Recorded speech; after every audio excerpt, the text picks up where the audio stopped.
Welcome everybody to the Dynasty stock market. I am bigz. He is Dynasty F Key, Dynasty Football Key, and we are coming at you this Tuesday morning for some, afternoon for others. We got a big show.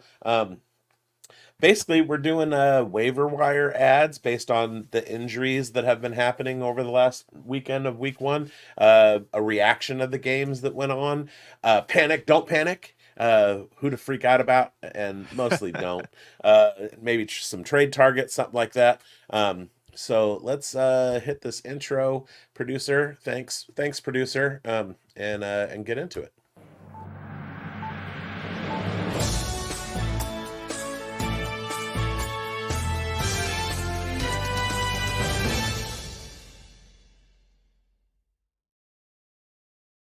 Yes, sir. It's the Dynasty Stock Market with bigz and DFK. It's Tuesday. We made it. We made it through week one. We made it. Week Yeah. Hey, week one is in the books. hopefully you guys had a good week one.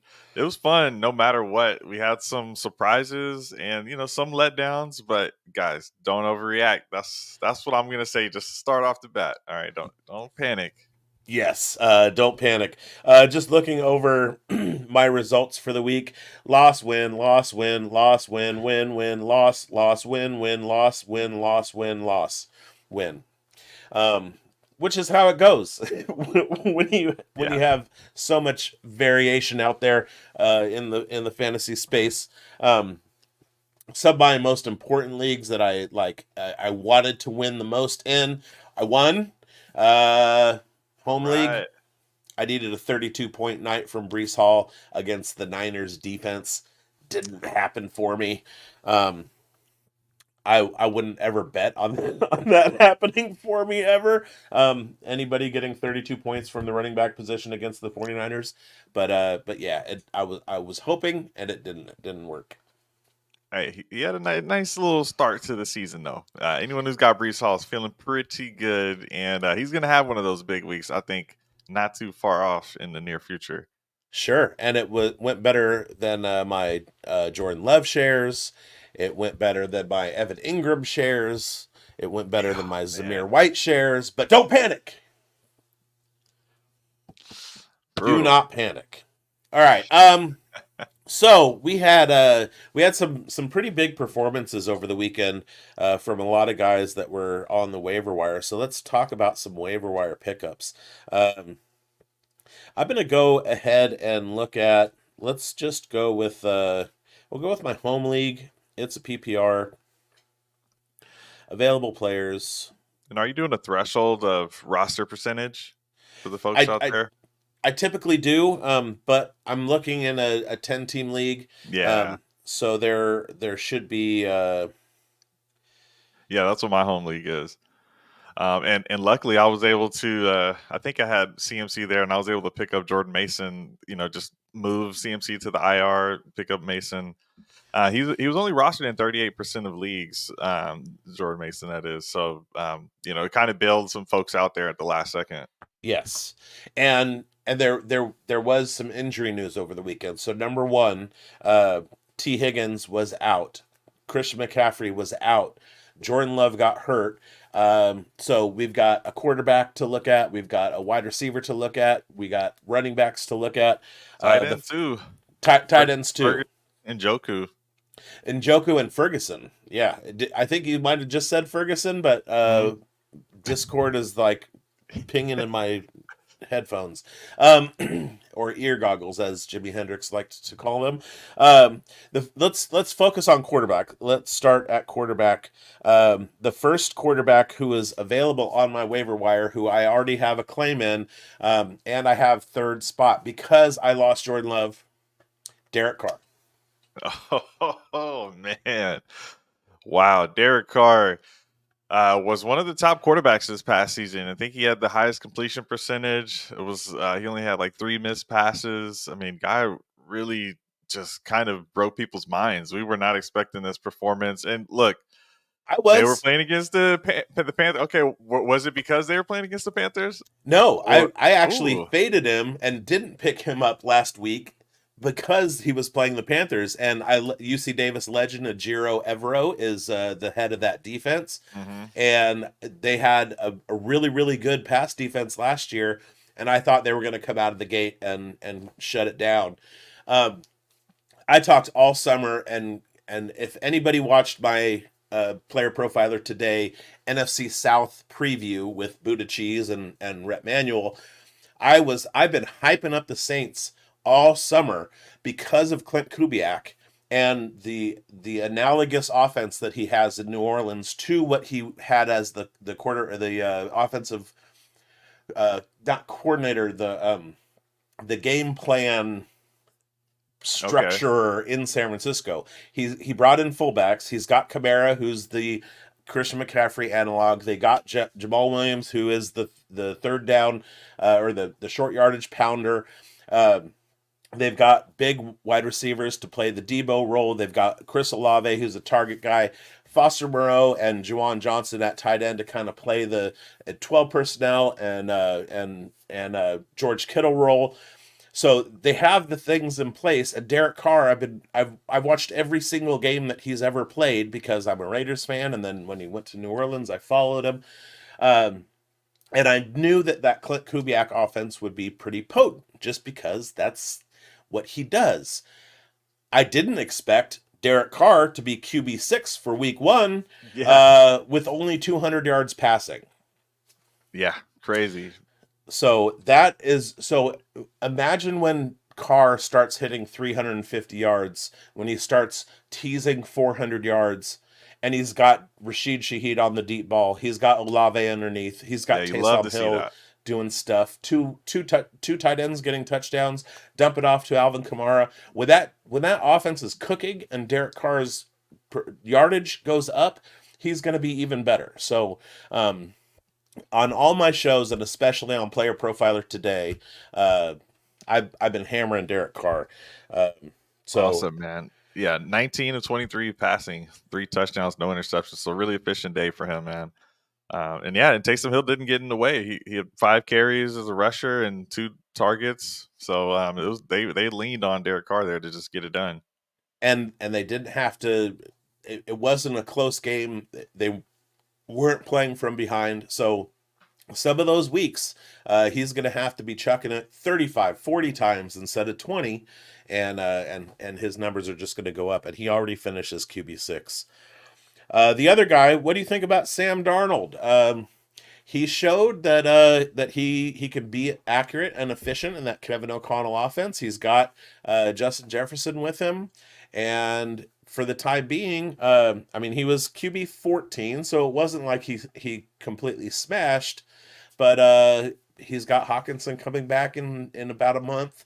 Is it a good time now to kind of like try and bank on Sam Darnold's big breakout year? Yes, actually, because he's tied to Justin Jefferson for number one. It looks like the running game is actually very solid. And then you got it, decent number two, pass catcher situation, especially if Hawkinson comes back later in the year. And it does sound like he comes back a little bit sooner than later. But yeah, this is another efficient game from a quarterback here 19 to 24 passing, 208 yards, 2 touchdowns, 1 interception. But you still have one of the best passer ratings over the weekend. And there's just a ton of weapons here, and it seems like there's depth behind those weapons because we've seen what this team looks like when there's no Justin Jefferson and there's a guy behind them. I think the first thing you said about the coaching being a big part of this is huge because they're able to actually live the next man up mentality no matter who it is. And Darnold can step right in here, and we saw that with the plethora of quarterbacks they had in 2023. I think Darnold's better than all of those guys, and this is actually an upgrade at the quarterback position for these Vikings. There you go. All right. So let's play a little panic, don't panic. Um, let's look towards the bottom of the. All right. We'll start it at quarterback 20. Oh, Bo Aaron Nix. says she's got Carr nowhere in the chat. Oh, does that mean that you don't Yeah, they're have missing out. any Aaron doesn't have any shares of Derek Carr, or Derek Carr Yeah. isn't available anywhere. No shares. Yeah. Yeah. Well, time You to can fix it. get Yeah. on board the hype train. Woo woo!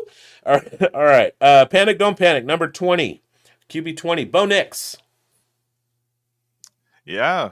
Um, Look, rookie debut. I was picking the Seahawks defense kind of everywhere, thinking, hey, this is going to be a really good matchup for them to exploit. And either way, I still think the guy's going to have some rookie struggles.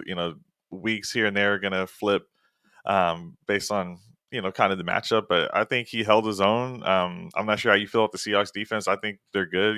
They put up 20 points.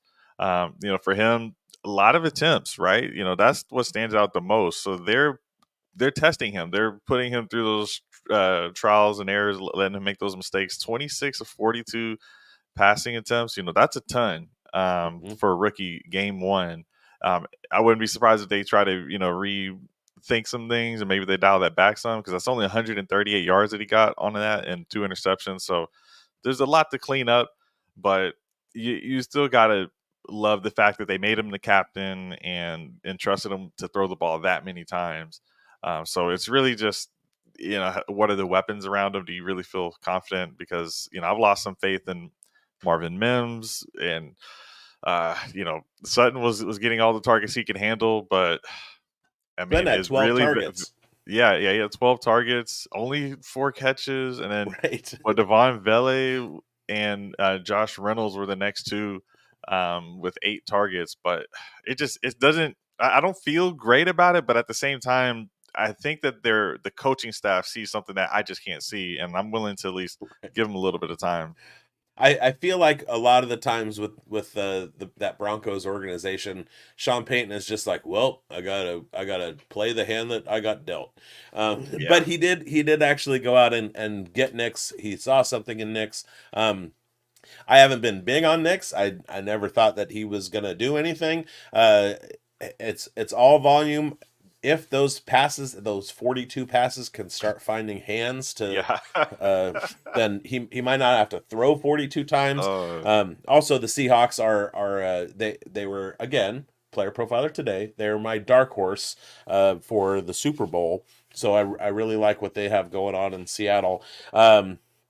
And shout out to Johnny Tuma at Fantasy Picasso, one of our compatriots here at Player Profiler News. He called the Vele. all right. He was on a preview show that was Seahawks guys and Tuma, who's a Broncos fan, and he was like, Deshaun Vele, everybody, All and right. and he hit. So shout out to Johnny. All right, in the back end of the top, the 15-20, we had Dak Prescott, Jared Goff, and Trevor Lawrence finishing as QBs 17, 18, and 19. Um, Either any of those three that you're worried about. Um, Dak Prescott, Jared Goff, and what was the other? And Trevor Lawrence. Trevor Lawrence. I'm not worried about Dak, except for they did lose Jake Ferguson, and I had some concerns coming in if they had enough targets, but it's just I don't know if I have a blind belief that it's going to be okay with Dak and them, but it wasn't amazing by any stretch. Like with Trevor Lawrence, I liked seeing that Brian Thomas Jr. answered a question that I had: can he be a contributor early on? Christian Mhm. Kirk didn't do what he needed to do, so I think he's going to bounce back and have a better game. Um, so I think I am going to just go with Trevor Lawrence um, since I just feel more confident in Dak as a player and less in Lawrence, and I feel very good about the Goff situation. You finally have a Jameson Williams emerging; like they're just getting more than what they had last year. So not worried about the down game from Amon-Ra St. Brown. So really, Trevor Lawrence. I mean, he did what he could there, but we do need to see him take a big step to be, from a dynasty perspective, to really hold on to some value, because if we're not getting a ton of rushing and he's only putting up what does he got, 12 completions, like Yeah. what, you know what I mean? 162 yards is actually okay, but only one touchdown. It's just there's not enough juice that you get from Trevor Lawrence. He's got that deep threat potentially in Brian Thomas Jr. I don't know what Gabe Davis is doing or Christian Kirk, but you were hoping that it just doesn't become like the Travis Etienne show or something like that for Lawrence, because I'm just not seeing enough from him production wise. You'd like to see more to the wide receivers, but I mean Miami has a pretty good pass defense, and they Yeah, got burned a little bit early, and then wound up shutting it down. So yeah. Didn't kind like of to be Brian Thomas Jr. expected. like flex on Jalen Ramsey after scoring on him? I didn't see that, but Yeah. uh, he's not the guy that you want to do that to. And then any thoughts about this line? We have 184 passing yards, 88 rushing yards, 2 rushing touchdowns. That 184 on 24 pass attempts, 0 interceptions. That is for Mr. Jaden Daniels. Oh man, where's the fireball explosion nuclear soundbite, man? Like this guy, he did exactly what we wanted him to do. There was definitely a couple leagues where that was the only quarterback I was rostering, and I was like, I Yep. hope this works out, and it Yeah. did. I had him on my bench for Dak. I that could have been the difference in my home league. But good process, bad results. Always go with good process, even if it burns you. Starting a rookie quarterback in their first game in the NFL, people Yeah, felt the burn on the Caleb Williams call. People yeah, felt the burn on the Bo Nix call. Marvin Harrison Jr. didn't do much. Malik Neighbors didn't do much. Can you blame me for leaving Jaden Daniels on the bench? I'm not doing that moving forward because the fact he did that against Tampa Bay, um, it just portends great things in the future. How about Caleb Williams? Did he look like we thought he was going to? I wasn't high on him. I knew that he'd need some time to grow. He looks like he needs some time to grow. yeah, and he does, and that's going to be fine. And for our conversation, it doesn't really matter that the defense picked up the slack. Like it's Caleb Williams has a lot of help around him, and it's almost like that's what should be picking up the slack for him, not just the defense on the other side of the ball. Like now, unfortunately, it looks like Roma Dunze left with a little bit of an injury, um, but he couldn't really connect with Keenan Allen in the way you would want to see. And Keenan Allen dropped a pass in the end zone. yeah, yeah, I guess you got to blame Keenan Allen. He's the vet there. You gotta make that. You got to help your boy out. I mean, yeah, he's a $25 million signing bonus, but still, you got to help get paid. All right, let's move on to the running backs. All right, over under on total touchdowns for Saquon Barkley, 45 and a half. Ooh. So He's on pace for yeah, what 51. All right. yeah. We'll take 20. Saquon showed out. Joe Mixon showed out. Devon Achan did Devon Achan things. J.K. Dobbins was the beneficiary of one big long run against a defense that was tired, y'all. Tired. Just get him off the field. Gardner Minshew is not him. Mm. Jordan Mason was RB5 like we thought he would. Uh, when you Those jokes drafted keep rolling. Jordan Mason with the 102 in your redraft leagues, that's exactly the kind of performance you were Oh looking yeah, for. Kamara at 6 and Ramondre at 7. Uh, I have so many Ramondre shares, it's ridiculous. So I put him in the thumbnail. Um, but we have Devon Achan questionable at this point. He didn't participate in practice today. Um, Monster dealing too. with dealing with injuries already.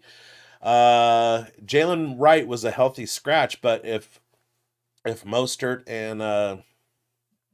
and Devon Achan are banged up already, Jalen Wright waiver wire target. Yeah, and if we actually get some Sunday news that any of those guys are out, hey, Jeff Wilson, he's gonna get used. He's gonna get usage, guys. That's a fact. Yeah, and he actually played. So It looks like he's ahead of Jalen Wright on the depth chart. And then of course the big news: Christian McCaffrey didn't play. If you weren't able to pick up Jordan Mason as a handcuff before the game or before the season started, go ahead and make that waiver claim now. So say you have whatever your fab budget is, what percentage are you spending on Jordan Mason? That's a 25% type player. The real rough part is that CMC is coming back, but if you want the player, you're gonna have to spend that most likely. Now there is a chance CMC doesn't play this next week, and that may be worth it in and of itself. So it's one where you just gotta grab them and hope you get some early usage, but it still could have something flare up with CMC in a month, and you hold on to Mason. It would, it's always nice to have a back end RB on your bench that may get some spot starts here and there. So I think it's worth it at 25% budget. I was going to go 30, just simply because of the demand that's going to be out there for him. Yeah. The fact that he's plugging in for CMC and the fact that he did what he did against the Jets, I think he's going to be the number one target for everybody in the entire fantasy universe. And so you're going to want to move your bid up just a little bit, just to make sure that that you get that, because he's 38% rostered. So yeah, he's out there. 62% of leagues he's about to get wavered in. Yep. All right. Just looking through, and we had in our RB2s Pollard, Hall, Brian Robinson, Jahmyr Gibbs, Rashad White, David Montgomery, Alexander Madison, Bijan Robinson, Isaiah Pacheco, Zach Moss, Kyron Williams. James Cook, RB23. Panic or don't panic? Don't panic, except look, I still think the Josh Allen vulturing is going to happen. It has been an issue with James Cook. Is he going to get that goal line work? But we've seen games where he can get a decent target share. I wouldn't be surprised if just down the line, James Cook kind of emerges with a more prominent role. I think it's going to happen, but I'm really just leaning on it being a good offense. I like running backs that are on good offenses that have opportunities to score touchdowns versus some of the others that maybe there's 2 touchdowns to go around in the whole game. Right. Yeah, that was I'm big right now on Jamal Williams as a pickup. He finished as RB27, so that's a flex. 12 points yesterday. That's a 2 days ago. That's a flex spot that you could be filling up. And yeah, that hurts. And again, he was slept on. It's the New Orleans offense. They're gonna be Yeah. getting into the red zone quite a bit. They're gonna be getting down to the goal line quite a bit, and he's the goal line option. And if we don't forget, 2 years ago he led the NFL in rushing touchdowns. Yeah. So Yeah. No Kendrick right. Miller. So yeah. yeah, Wither Kendra Miller. Josh Jacobs, RB25 at 12.4 points in a game that Jordan Love went down with injury. Marshawn Lloyd wasn't available. A.J. Dillon wasn't available. Panic or don't panic?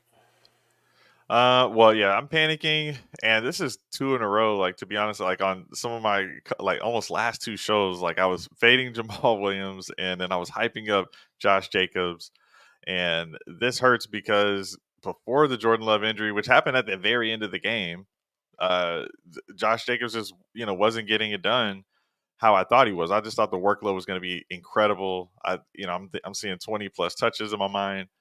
And the points just weren't there. And now with Jordan Love out for however long, whether that's 4 weeks, doesn't matter. I just don't love the situation because we still have a Marshawn Lloyd who may emerge later, who I do think is a pass catching back. We'll see if that actually comes to fruition or not. But that's potentially taking away from a high value touches away from Josh Jacobs, and just don't love the situation right now with the Packers. No Malik pun Willis. intended. Yeah. You don't love it. No pun intended. Oh okay. Yeah. Yeah, and if I'm a defensive coordinator, at times, especially for let's see who's coming up next. If I'm Indy's D coordinator, if I'm Tennessee's D coordinator, if I'm Minnesota's D coordinator, those are the Green Bay opponents for the next 3 weeks. Jordan Love potentially could be back in a couple weeks. I think, especially with just an MCL sprain, he's got to throw a brace on it, take 2 weeks off. He'll be back against Tennessee in week 3. That's my assessment of the situation, because the Packers cannot afford to have Malik Willis on the field as much No. as he's going to need to be. So Indy is going to peel their ears back and stack the box. They're going to have 9 in the box. Yeah. They're going to force Malik Willis. They're going to have both edges covered so he can't go anywhere. And they're going to be like, all right, if you're going to beat us, Malik Willis, you're going to beat us with your arm. And Jacobs is going to have nowhere to go. You got to stay healthy through all of that. They're going to be all over this guy. Yeah, it's a bad scene. Now, he did have 84 yards on 16 carries for 5.25 yards per carry. So that's not terrible. That Josh Jacobs I'm talking about again. That's not terrible. But he's not going to have much room to run, and he didn't get into the end zone. So if you're only going to have 16 carries as a running back, you're going to need those touchdowns. And that's, it doesn't look like that's going to happen very much. So I'm panicking on Josh Jacobs at the moment. Yeah, and only 3 targets. So that passing floor wasn't even there for him anyway. It looks like we got a question in the chat. Hello, Demetrios. running backs. I have a Monty, Pacheco, Warren, McLaughlin, Gus Edwards. I need more depth. Who do I trade away? Not willing to let go of my first 2 on the list. So he's not willing to let go of Monty and Pacheco. So which of the other 3 should he, go after? Well, I did want to flex real quick and pronounce Dimitrios Asprogiannis. You got it. Thank you for the question. Maybe he. So okay, quick story. We're at the expo. We go to this bar, bring a whole bunch of people over. One of our Undroppables partners, Joe Kubatakis, who is Greek or of Greek descent, comes into the bar. We're sitting there. We're drinking together.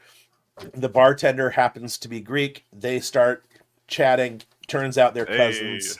They have a mutual cousin in LA. So everybody is Greek. Wow. And there's a sign behind the bar that says, "No Greeks on the bar." And Joe stood up on the bar and he was like, "I don't care." Anyway. Thank you for the question, Dimitrios Aspergiannis. Okay. Monty and Pacheco. Okay. Jalen Warren, Jaleel McLaughlin, Gus Edwards. I am to trade away one of those guys. I am trading away Gus Edwards. Yeah. It's kind of rough. Looks like J.K. Dobbins is the guy there. So, I agree with that, man. Warren's got some upside still, and so does McLaughlin. Yeah, but I just don't think that you can get enough back for McLaughlin. I think Gus is still in a situation where you can say, yeah, well, J.K. Dobbins just had one big run against Justin Herbert's his quarterback. Yeah, right. So I'm dangling Gus Edwards. Oh, look in the comments here. Oh, you've impressed someone. Nice. Yeah. So I have another Greek story. I was working in the grocery store. Somebody came in. It was a Safeway, so they have like the Safeway Club. You'd like join that, add your name, and then on the monitor, when they put in their club number or whatever, the name comes up. So the name is on the bottom of the screen. And I said the name, and I said, "Oh, is that Greek?" And he looks at me and he goes, "It's Hellenic." And I was like, "Whoa!" Whoa. Okay, so pre-Greece, it's Hellenic. Just he flexed on me so hard. I was like, "Thank you, sir." That totally put me in my place. Anyway. All right. Thank you for the question, Demetrios. We will move on to the wide receiver position. Let's do this. On the count of 3, we both say our number 1 waiver target this week, and we'll see if it matches. All right? Okay. All right. 1, 2, 3. Alan Lazard. Oh. No. Wide receivers, yes. Isaiah Oh, Likely, of course. Brandon Cooks, absolutely. redo. Brandon Cooks, okay. Yeah, Cooks getting some targets in Dallas, showing that as long as he's on the field, it's not just the CD Lamb show. Um, Allen Lazard finished the week as wide receiver 3. And one thing that I noticed is that Aaron Rodgers only has eyes for Garrett Wilson and Allen Lazard. He did not throw to anybody else All right, but except Brees come Hall. on. Mike Williams had 4 snaps. Sure, but Aaron Rodgers loves Allen Lazard. They're boys for years, and it's obvious that Aaron Rodgers He got him is paid. He looking got him for that contract. Yeah, 9 targets. Aaron Rodgers comes back. Allen Lazard no longer living in obscurity. 9 targets against the Niners. That last Lazard TD did come from Tyrod Taylor though. Just to put a little, but he got the other one from Rodgers. So Right, but that one coming from Tyrod Taylor shows that it's not just Aaron Rodgers. He's in the Jets' plans. Can't believe it. Right? So while I was watching the game, I kept seeing Lazard get peppered with targets, and it wasn't my desire to waiver him to grab him off waivers is not a result. It's not because of the end result. It wasn't because of the touchdown. It was because I noticed while I was watching the game, holy crap, Allen Lazard is getting peppered. Yeah, I'm gonna go grab this guy. Yeah, and they were all over Garrett Wilson, the defense that is, and he got his fair share, and you saw crucial 4th down, they're trying to get to Garrett Wilson and just forcing it. So you got to give it to someone else, and there was no other option. Where's the rookie they drafted? What's going on there? I don't even think he took a snap. Malachi Corley, I think he's been hurt. Okay, well, zero targets for Mike Williams. So I just feel like that's going to change at some point. But only 4 snaps is kind of also bad for Mike Williams. Like I thought he was going to be healthy at some point. So he might be. All right, Garrett Wilson finished as wide receiver 29 with 12 points on 11 targets, 6 catches. Just ahead of him. All right, let's play some smash or pass. Smash or pass, Ashton Dulin. Pass. All right, smash or pass, Tyler Johnson. Pass. All right, he had 7 targets, 5 receptions, 79 yards receiving, with 15.8 yards per catch. And Puka Nakua's out. You still passing? Well, I did a waiver wire show earlier today. I'm picking Demarcus Robinson as the guy to soak up more of that. I don't know why Jordan Whittington didn't get any play. Maybe he will in this next game. Maybe he's not ready. That's fine. But in the offseason, he looked like like Puka Nacua. So there could be other guys that emerge here. But yeah, Tyler Johnson did have a solid outing there. And with Puka out, you're still it's DeMarcus show. It was the last 4 games of last year. He's averaging 20 points a game. I know it's a little bit later in his career and age wise this season, but he also got 7 targets just like Johnson. Okay. So I think that could go either way. Yeah, I mean, a lot of the guys you've been naming, you guys, you got to be at least aware of them if you can fit them in. We don't know exactly what's going to happen, and Johnson could easily be the one who kind of takes over that number 2 spot. But I'm picking Robinson, Demarcus Robinson. All right, I got this is a tale of 2 receivers. I'm gonna roll out the stat lines, and I want you to tell me who I'm talking about. Wide receiver A, 11.8 points on 12 targets, 6 catches, 44 yards. Wide receiver B, 11.6 points on 7 targets, 5 catches, 66 yards. Yeah, I don't know, man. Wide receiver A is Wan'Dale Robinson. Wide receiver B is Malik Neighbors. No. So Robinson targeted 12 times, 50% catch rate. Malik Neighbors targeted about half as much, but had about as many receptions. But here's the interesting part: Malik Neighbors 100% snap share, Wan'Dale Robinson 68% snap share. Hmm. Yeah. We got to have Wanda Robinson.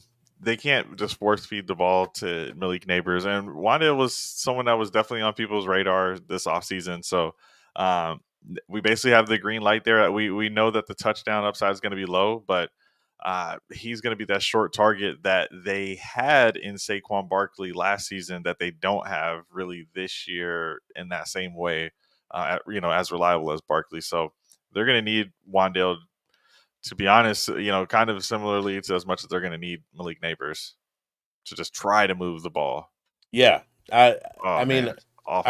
I was big on Wandale coming into the year, but not so big on him that I didn't let him go in my home league. I like the fact that he was he was target leader last year for the Giants. Okay, so who's your number one waiver wire target at wide receiver? So I actually did have number 1 and 2 is Brandon Cooks and Demarcus Robinson. Okay. So, and for me, Cooks, I didn't even explain it earlier, but with the Jake Ferguson injury, someone has to step up into that role. We actually in the offseason were wondering who's going to help CeeDee Lamb anyway, and we assumed it was going to be Jake Ferguson because Cooks getting older, but Cooks still has some juice left in the tank, and he got a decent amount of targets in this last game, and I just think Jalen Tolbert didn't emerge. We did see Jalen Brooks get some targets in that game and have a decent catch there. It was not Ryan Flournoy this game. We'll see if they elevated him at some point, but I mean, they've kind of tipped their hand there a little bit. So right now I'm thinking Brandon Cooks has a great shot to continue doing what he did. He had a touchdown in that game as well. It's a good offense. I'm willing to go with Brandon Cooks here. I was really disappointed in the preseason hype for Jalen Tolbert and the fact that he only earned 2 targets in that game. I watched somebody pick him up off waivers before the season started. I went, oh shoot, I wanted him, and then 2 targets, 1 catch. And Flournoy, was he a healthy scratch? Yeah, he just didn't fit into the. And I believe Jalen Brooks is a rookie as well. Yeah. So they decided between those 2 rookies who they were going with. Yeah, I shout out Wendy Early. How you doing? Love her. Okay. Let's move on to the tight ends, but before we do that, let's hear from our fearless leader. Where'd it go? Oh no. There it is. Drafting is the best part of fantasy football, and drafting fast is what Fast Draft is all about. Fast Draft is the fastest best ball app on the planet. With just 6 rounds and a 20-second time clock, you can draft in under 10 minutes.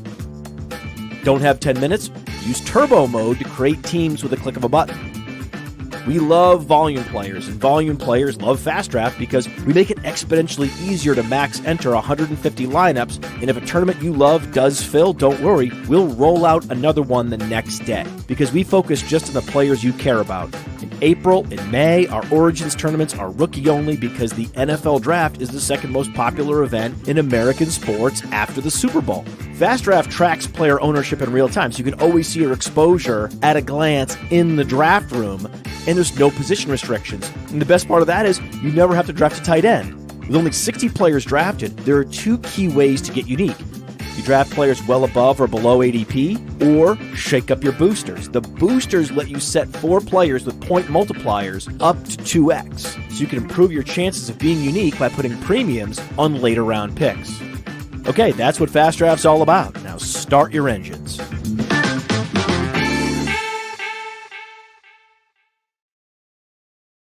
All right, 2 things. Number 1, guess who hates their 75% Fast Draft shares of Travis Kelce? Ooh. Yeah. Biggs. Also, Yeah. and this is kind of a full circle moment right now. You might have seen this. It was at the Fantasy Sports Advice Network booth at the Fantasy Football Expo. When you walked in and you got First off booth. the football field, it was the first booth. Um, Yeah. that's a Brandon Cooks autographed mini helmet. Oh, there we go. Okay, so your guy Brandon Cooks, and you know who won this? Who? Joe Kuvatakis, who I was talking about before, and that was all totally random, you guys. Yeah, Joe won that, and we live about 60 miles from each other, so I was like, I'll take it home and hook up with Joe and give it to him. So that Nice. is that's pending. Awesome. Y'all have fun. Yeah. And All right. with the best ball, you're supposed to forget those ever happened, right? Like you're not supposed to look back at those. Don't worry about your Travis Kelce shares. I know. I'd still like to look. Okay. All right. Let's look at the tight end waiver wire. Finishing in PPR as the tight end 1 this week was Isaiah Likely. Finishing as tight end 2, Foster Moreau. Finishing as tight end 3 in his rookie debut, Brock MFN Bowers, who has eaten pizza that I made. Tight end 4, Kyle Pitts, and tight end 5, Juwan Johnson. 2 tight ends in the top 5 for New Orleans. Chig with a touchdown. Njoku is questionable. Colby Parkinson, who I have so many shares of him. Sam Laporta at 9 and Trey McBride at 10. George Kittle shares that 10th. He and McBride both finished with 8 points. But Isaiah Likely called him out on other shows because preseason hype was that he was going to be getting some slot receptions, being worked as a wide receiver tight end combo. Panic, don't panic, Mark Andrews.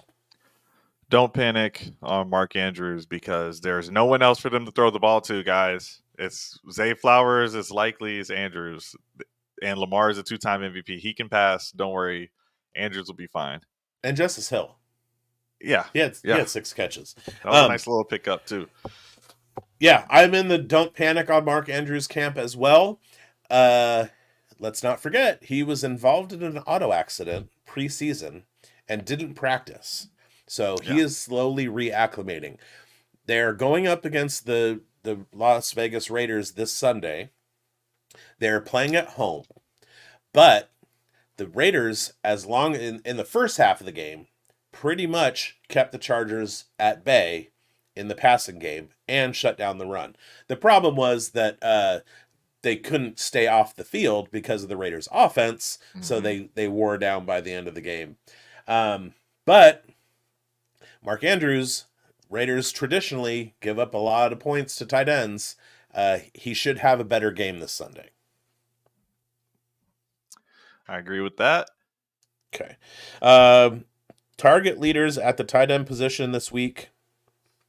Likely with 12, McBride with 9, Bowers with 8 targets already. Brock Bowers already making a splash. Let's go. Colby Parkinson with 5.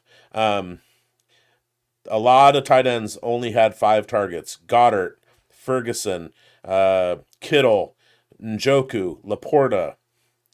Only 5 targets for those guys. Game script or something more nefarious than that? Yeah, I probably just game script. It's like we said at the beginning of the show, don't panic. Small sample size. It's week 1. And we saw emergence from other players. So you got to just still bet on your studs to be studs and give them a little bit of time. So I'm not willing to panic. Let me get all of September and see some huge drop from some of these guys we drafted in our top rounds. And yeah, no one was saying draft any of these tight ends super early. Maybe some people were, but I feel like because there were so many that we thought were good, they're actually getting pushed down. So you didn't necessarily cough up too much in exchange for that tight end, at least in some of my drafts. I still was able to get these late Ingram's a little bit later. Even Laporta, not too far of a reach, I would think. So don't panic. Your team's probably still was able to kind of get by with some of these lesser performances, and they're going to help you win some weeks in the future. Absolutely. So what week in Dynasty leagues do you normally, like, I've already started getting trade offers, and I'm like, what are you doing? It's week 1. There was one that I accepted because it was ridiculous. I think it was like Jaden Reed for, like, I give up Jaden Reed and I get a couple guys who, and it was absolute value, and I smashed it. But I usually start around week 4 trying to assess my build, look at kind of what's out there, whose value has fallen to the point where I think they're going to have a big uptick for rest of the season, who on my roster I need to kind of like shuffle. What do you wait as long as week 4? Do you start in week 2? Do you wait longer than week 4? When do you tend to target? Yeah, I don't really have a cap on it like that.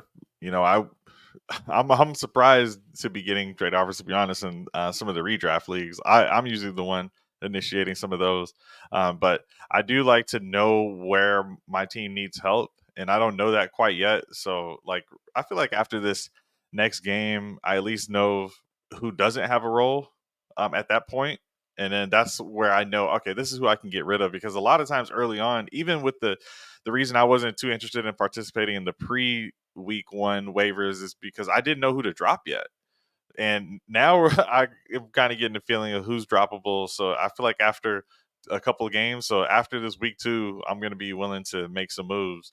As far as trades are concerned, here on the waiver, I'm going to try to get some of these guys who popped already. But yeah, let me wait until week 3 is here, and then I'll be wanting to make some moves. I found it. It was Jaden Reed for Nico Collins and Jalen Warren, and I hit accept as quickly as I possibly you got could. the Nico Collins Nico and side. Jalen Warren. Yeah. And now without Love, that's feeling even better on, the guy who still has CJ Stroud. Absolutely. All right. That's going to do it for this week. Thank you guys for watching. Go ahead and go to Player Profiler over on the main channel. I got the Thursday night tailgate coming up on Thursday. Over here on Player Profiler News, I'll be Player Profiler today on Friday. Follow me at BigBoneded FFB on Twitter. Go to our news archive at playerprofiler.com/news. Follow us on at playerprofiler_NFL. You're either on YouTube or on Twitter right now. So go to the other one, whichever, and hit that like, subscribe, notification bell, all of that stuff. And DFK, where are people finding you and your things? Yes, sir. Hey, you guys can find me on YouTube at Dynasty Football Key and on Twitter at Dynasty F Key. And bigz, I'm wondering, do you have a prediction for your tailgate show? Buffalo going to Miami. Who do you got there? I have Miami. All right. Can't wait. But Buffalo, like, they got down early against Arizona and wound up 4 touchdowns to come back. And similar story in Miami. They were down early to Jacksonville and they stormed back as well. Hopefully Tyreek's head will be 100% in the game, because that was kind of disruptive what he had to go through pregame. Yeah. But then, he's on the field in uniform and jocular and jovial, and just he was back. Yeah, in you his saw element. that touchdown celebration. Yeah, that was really, really good. Let's see if that thing sticks. Yeah, that was good. All right, everybody, thank you for watching. We will be back next week. Watch all our shows. Thanks. From the Podfather to you, I deeply appreciate you tuning in. And many ask, what can I do? What can I do to help support the hosts, the research they do, the production costs? Go to playerprofiler.com, Dynasty Deluxe, World Famous Draft Kit, Rankings, DFS Dominator, and of course, data analysis. Subscribe to any one of those, and you support all of us and take Player Profiler to the moon.